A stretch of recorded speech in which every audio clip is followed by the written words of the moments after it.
Kviečiu jūs keliauti toliau ir kartu pažinti besikeičiančią, gražėjančią Lietuvą. Pasižvalgykime po mūsų miestų ir miestelių aikštės, skverus, bendruomenės centrus. Kaip jie atnaujinami, kaip tampa jaukesni ir patogesni žmonėms. Planuoju iš tiesų pagaminti tokią supynės pirmiausia, nes labai mėgstu suptis.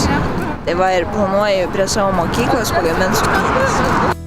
Uteniškiai ir miesto svečiai džiaugiasi, kad apleistas Vyžuonos parkas ir duobėta neapšviesta gatvė Utenos centre jau praeitis. Naujos patrauklios poilsio zonos su patogia automobilių stovėjimo aikštele miestiečius vilioja čia leisti laisvalaikį, o daugiafunkcinėje aikštėje sportuoti. Vis daugiau žmonių čia ateina ir vis daugiau žmonių sužino, kad ši teritorija yra sutvarkyta, kad jinai yra patraukli naudojimuisi. Ir kaskart vis daugiau žmonių girdim, kad taip, mūsų miestas yra gražus, mūsų mieste gera gyventi, nes čia yra ką veikti. Projekto įgyvendinimas tarsi kūryba. Kartais pati aplinka padiktuoja iš anksto nenumatytus, bet reikalingus sprendimus. Pradžioje mes buvom galvoję, kad šioje teritorijoje čia įrengsim kažkokią aktyvaus poilsio zoną, tačiau neturėdami pakankamai patirties neįvertinom, kad šioje teritorijoje galima dar įtalpinti ir lauko treniruoklius. Todėl sutaupę viešųjų pirkimų būdu nupirkę rangos darbus pigiau negu buvo numatyta. Paprašėme papildomo leidimo ir išplėtėm veiklų sąrašą. Projekto įgyvendinimas parodo nuveiktus darbus planavimo etape. Kuo tiksliau, realiau suplanuotos veiklos, tuo sklandesnė projekto eiga. Tačiau ir pasikeitus aplinkybėms svarbu mokėti sustyguoti vykdomus darbus.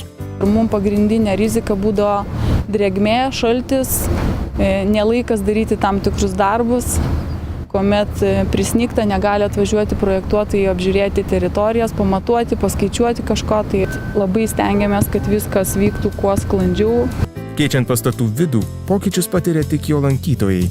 Tačiau, kai vyksta išoriniai pasikeitimai, svarbu nepamiršti informuoti visos miesto ar kaimo bendruomenės. Gyvendinam ne pirmą projektą, jau stendus, viešinimo stendus atpažįsta ypatingai greitai, gerai, supranta, ką jie reiškia ir džiaugiasi ir laukia tos pabaigos, kada tais rezultatais jie patys galės džiaugtis. Žmonės pradžiai būna nepatenkinti, jie negali praeiti, jie truputėlį būna suirzę, kodėl aš tiek metų vaikščiojau šituo takeliu, pro tą pevutei, dabar man čia užstatė ar užtvėrė ir aš nebegaliu vaikščioti. Bet manau, kad tai būna tik tai momentiniai dalykai ir kai jie pamato po to, kaip viskas pagražėja, kaip aplinka pasikeičia, kaip jiem dar yra patogiau praeiti, aš manau, kad žmonės priima tai teigiamai. Mezgimas, pynimas, odos, keramikos darbai ir gausybė kitų amatų iš naujo atgimsta Pakiršėnio bei aplinkinių kaimų gyventojų rankose.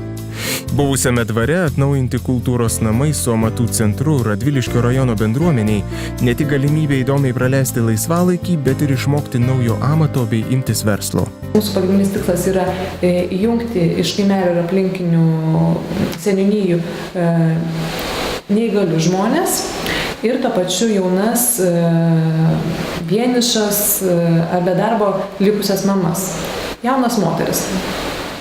Iš tiesų, moterim labai didelis paskatinimas yra mūsų amatų centras, nes jos čia išmokusios tam tikro amato, tam tikro gamybos proceso, sakykim taip, jos gali eiti ir užsidirbti. Tai iš tiesų suaktyvėjo bendruomenė, suaktyvėjo aplinkinės seniūnijos ir tiesiog daugiau atsirado norinčių ne tik čia mokytis, bet ir pasikviesti pas save.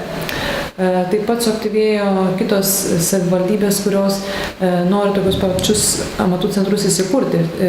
Būna skambučiai klausimai, kaip jūs tai padarėt ir kokią veiklą jūs vykdote. Kompleksiški projektai, kai tvarkomas pastato vidus ir išorė, yra nemenka užduotis, tačiau pasiektas rezultatas teikia dvigubą naudą. Pakiršėnio kaime atgijęs paveldosaugos saugomas dvaras su parku džiugina viso miestelio gyventojus, o viduje įsikūręs amatų centras daugeliui tapo tikra širdies atgaiva.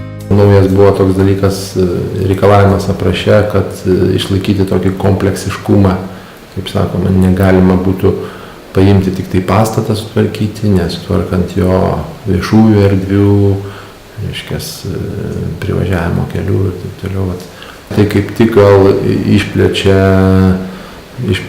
galimybės projektų pasiekti geresnį rezultatą. Ne visi turi tą meninę gyslelę, ne visi turi tą poreikį kurti, bet kitiems tiesiog patinka dvaro aplinka, kurioje jie atėjo vakare ar ryte, dieną su svečiais kažkokiais atvažiavusiais giminėm, ateina ant liepto, pažvejot, atsėdė ant solelio, parelaksuot, pažiūrėti saulę besileidžiančią. Tai tiesiog miela malonu, kai vieni dirba viduje, o kiti ilsisi lauke.